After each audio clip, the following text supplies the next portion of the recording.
You may have seen him a few years back, and he's still there. Philip Evans is the managing director and partner at the Boston Consulting Group, the author of 4 Harvard Business Review articles, one of which, Strategy and the New Economics of Information, won the McKinsey Prize. His book, Blown to Bits, was the best-selling book on the new economy in 2000, but he hasn't stopped writing. He's currently writing a book on the next generation of business strategy, forthcoming next year, 2014. Ladies and gentlemen, Philip Evans. Thank you very much. Good morning. It's a great pleasure and privilege to be back here. The last time I was honored to be able to speak to this audience, I remember it as being about 1/4 of the size, so it's an interesting measure of how the world is changing. What I'm going to talk about very briefly is the relationship between technology and strategy. We tend to think of business strategy as if it was a sort of timeless body of thought, predicated fundamentally on economics. What I'm going to argue is that there is a significant way in which technology is actually based on, which strategy is actually based on technology. And in particular, therefore, that changes in technology are actually changing the nature of business strategy itself. Now, BCG, my company, is celebrating its 50th birthday this year, and the doctrine, the concept of business strategy is itself about 50 years old. It owes its origins to 2 intellectual giants, Bruce Henderson, the founder of BCG, and Professor Michael Porter of the Harvard Business School. And the key insight that Henderson had was, in essence, that there are crucially increasing returns in the workings of business, that being bigger on some measure actually gave you disproportionate advantage. And therefore, there was a logic for the Napoleonic strategy of concentrating strength against weakness, of building more experience, more scale, more share of voice or whatever than your opponents, and thus winning the competitive game. And it was that Napoleonic concept that really was the first introduction of the concept of strategy into business. Michael Porter agreed with that, but he added a very important qualification, namely that there are different pieces of a business. He distinguished this thing called a value chain. And it is each step in the value chain to which Henderson's logic applies. And in some parts of the value chain, you as a competitor might be advantaged, in other parts you might be disadvantaged. There might be some pieces of the value chain where there was very little advantage to be had. There might even be some where smaller is actually better than larger, because all size does is add overhead. So what Porter proposed was the idea that the Henderson logic actually played through the value chain and needed to be understood in a disaggregated fashion. And fundamentally, the whole concept of business strategy taught to generations of MBAs, practiced by executives across the business world today, was built upon the foundation of those 2 twin ideas. Now, what held that value chain together, the thing that glued those separate pieces into a single thing called a business or a business model, was something called transaction costs. It was the idea that essentially an organization needs to economize on coordination, and that therefore you need to have these disparate elements put together. The first fundamental way that business is being transformed by the business is being transformed by technology, is that transaction costs are plummeting. Look at this graph. This maps essentially Moore's law, the way that computation costs have fallen, against something which some people call Butter's law, the speed with which information can be moved around. And what you see over a 30 or 40-year period is an astonishing explosion in both of these phenomena. We are, of course, very familiar with this. And in the first phase of all that, it was all about using computation in order to save on moving information around. But more recently, in fact, it's been the other way. In fact, the cost of moving information around is falling faster than the cost of computation, hence the internet, hence cloud computing. But the fundamental thing that these 2 forces have driven is the collapse of transaction costs. And that is fundamental, not just because it enables us to do new things, because it's more cost-effective and so on, though those things are all true. It's fundamental to strategy because it enables value chains to break up. If we have lower transaction costs, we have less need for organizational coordination in order to hold a business together. The glue that holds value chains together melts, and we have at least the possibility of value chains actually breaking up and competitors getting into each other's businesses. That's not just a theoretical possibility. It actually happened, and it happened in a large number of industries. Take, for example, a poster child example, the encyclopedia business. The encyclopedia business, you might think, is all about curating knowledge, but actually the traditional leather-bound book was a distribution business. More than half the price of an encyclopedia was the commission to the salesman. So what happened? What happened was that the internet enabled that whole distribution process to be disintermediated, and it resulted in a very short period of time in the collapse of that industry, and indeed in the collapse of many other industries which were dependent upon the distribution of information. Fundamentally, the first generation of the internet economy, roughly speaking the 90s or so, was a story about distribution. It was a story about disintermediation. It was a story about what I call deconstruction, the breaking up of value chains, because the glue that held those value chains together, namely transaction costs, was not operable anymore. And that was a very profound change. Now, when I was talking about this, and I do remember talking briefly about this in my discussion some years ago here, when I would often get asked the question, well, it's all very well, but what's going to happen to the encyclopedia? In a world where Britannica, the greatest encyclopedia brand in the English-speaking world at least, goes bankrupt, how is knowledge going to be created? How is it going to be curated? How is it going to be organized? Well, of course, now we know what the successor to the Encyclopedia Britannica is. It is, of course, the Wikipedia. And the Wikipedia is not, in fact, unique by merit of how it's distributed. Distribution is interesting, but it's not really new. What's new, of course, is that the Wikipedia is an encyclopedia created by its own readers. And it is user-generated content that crucially defines what's special about it, and it's what it has in common with Facebook and YouTube and Twitter and almost every other really interesting phenomenon that has come to the fore in the past 10 years. So the second generation of the internet, what some people called Web 2.0, was all about the user creation of content, user generation. And the interesting thing that we have learned in the last few years is that you give people the right technology, you give people the ability to upload as easily as they can download, you give people a little bit of ways of creating things like reputation, and lo and behold, it turns out that communities can self-organize. It turns out that very large numbers of people can actually create real stuff and do it remarkably effectively without overhead, without the traditional trappings of the corporate organization. Linux, surely, is the poster child of that particular story.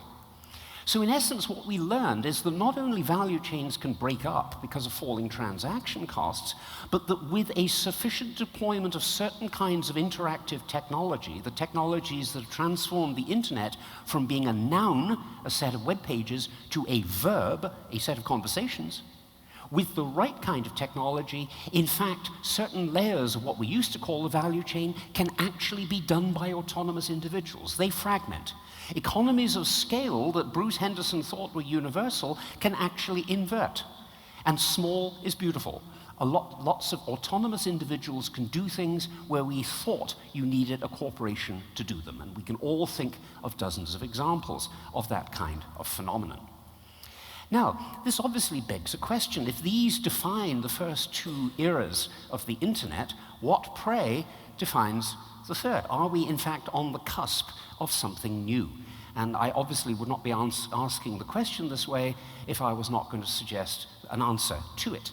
There is, I think, something very new, and that something is about data.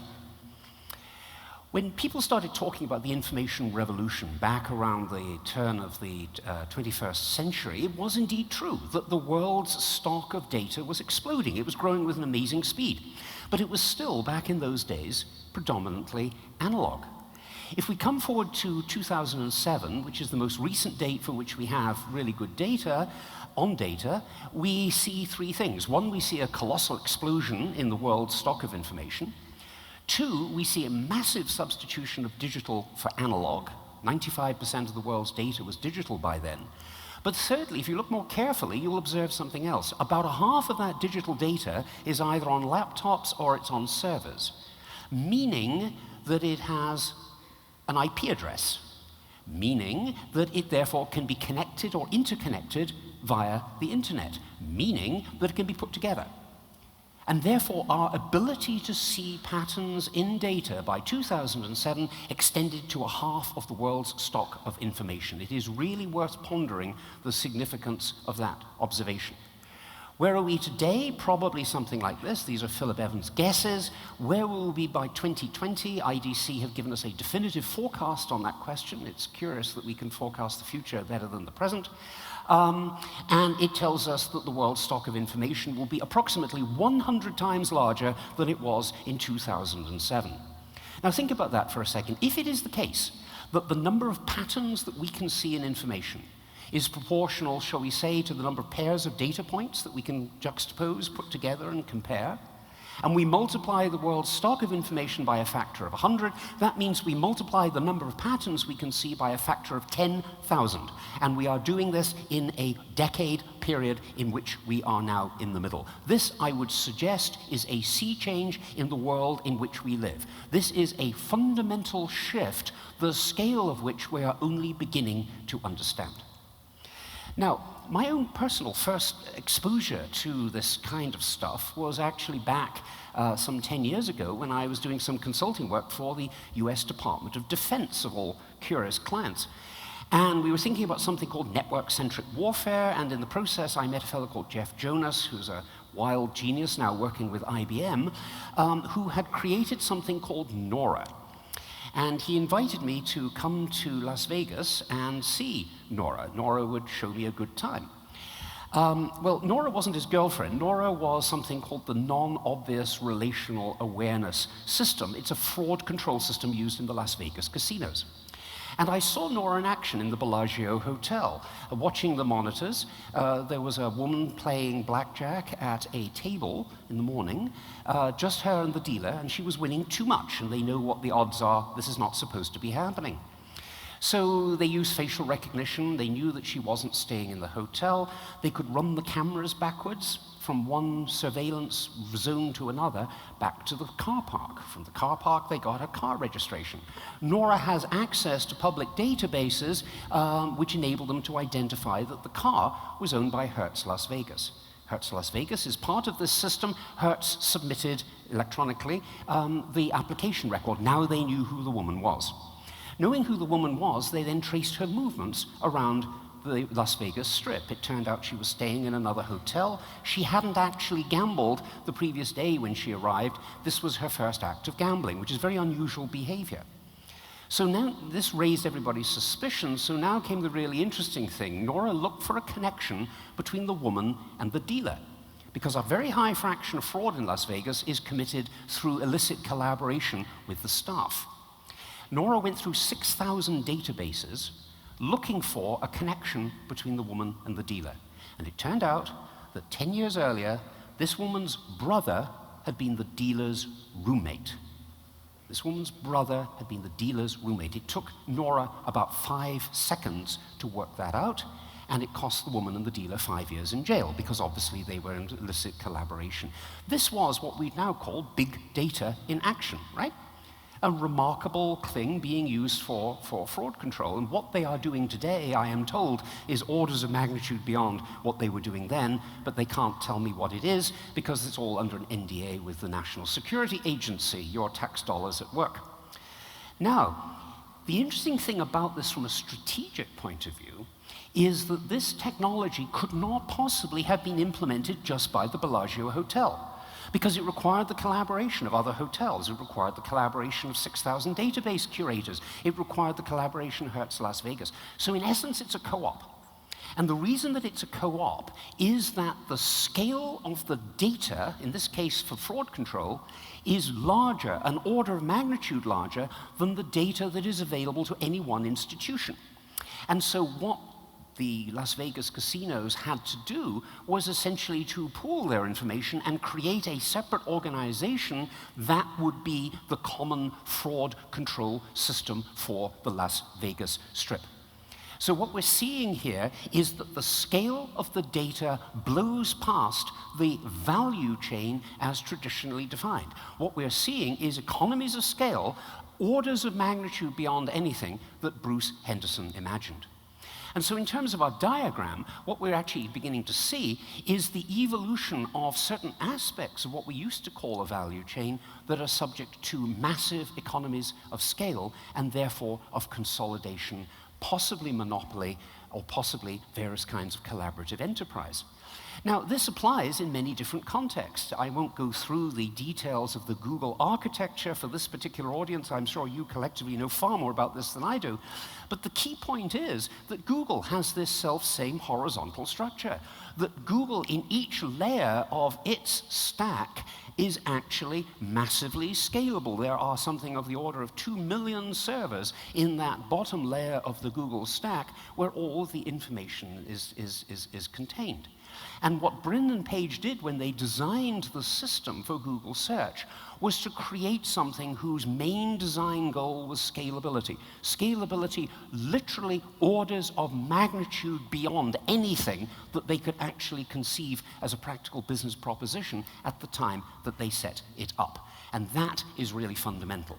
It means that Google in its earliest incarnation, which looked something like this, and Google in its current incarnation, which looks something like this, one of 80 different data centers that they currently operate, are fundamentally constructed on the same architecture.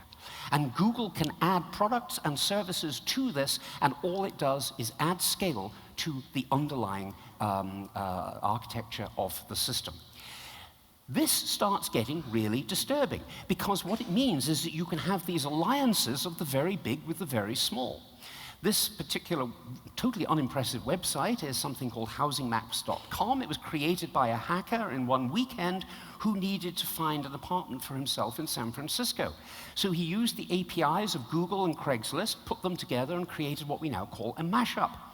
And this mashup essentially became the first housing search engine. Now, the interesting thing about this is that if this fella had tried to do this 7 or 8 years ago, he would have to have got venture capital funding, he would have to put on his one and only suit, he would have to give a presentation using PowerPoint to raise the money, to get the resources, to make the investments, to spend the 6 months to create this. He did this in a weekend. A weekend. And the reason he was able to do it in a weekend is that all of those resources, the APIs from Craigslist and Google Maps and so forth, that put this together, all provide the scale. They rent out the scale to individuals or entrepreneurs who want to do things. There are actually about 4,000 or 5,000 APIs that have been published.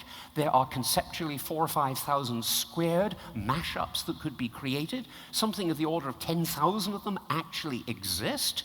And the key point is not that any one of these is going to change the world. The key point is that the cost of innovation has been driven down so dramatically by this architecture that it now becomes possible to do in a weekend what used to require a venture capital funding decision. And that is a very, very basic change. The very big enables the very small.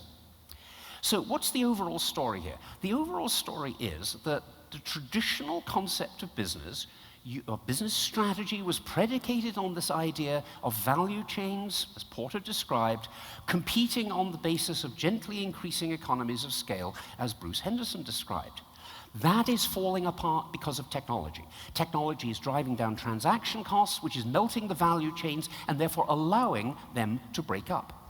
At the same time, technology is creating massive diseconomies of scale, allowing individuals to do things that previously only organizations can do. That is driving fragmentation. That is driving the phenomenon that we have described as the second phase of the internet. But also technology, and this is the latest thing, technology is driving intensifying economies of scale in other aspects of business. creating, therefore, the strategic opportunity, maybe the strategic imperative for colossal scale economies realized in the form of new kinds of institution, whether they are co-ops, whether they are natural monopolies, whether they are utilities provided by the government, whether they are collaborative enterprises among corporations, to achieve the scale collectively that we cannot achieve individually. This leads us to a fundamentally different concept of strategy. It leads us to a view of industry architecture which is predicated fundamentally on an horizontal structure rather than a vertical one. It means that the way we manage the top of that emergent industrial stack is all around innovation. It's around small is beautiful. It's around autonomous individuals doing things that people do better than organizations. Conversely, it means that at the bottom of the stack, we are now talking about the exploitation of scale economies, orders of magnitude beyond those that in the imaginations of traditional corporations. Both of these things are happening at the same time. And it is the transformation of both things simultaneously that constitutes the principle on the basis of which business strategy is being rewritten.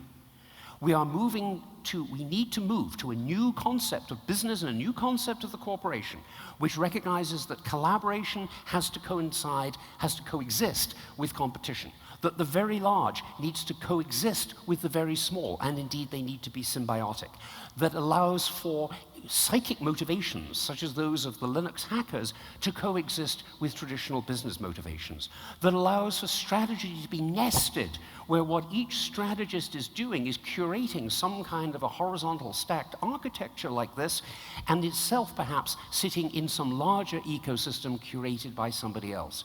In many ways, government or public authorities or local authorities may be playing that role, and therefore the traditional distinction between business strategy and public policy itself starts to break down. These are the kinds of principles that technology is driving business strategy towards and that is transforming the structure of industries. Ladies and gentlemen, we live in very interesting times. Thank you. Thank you, Philip Evans.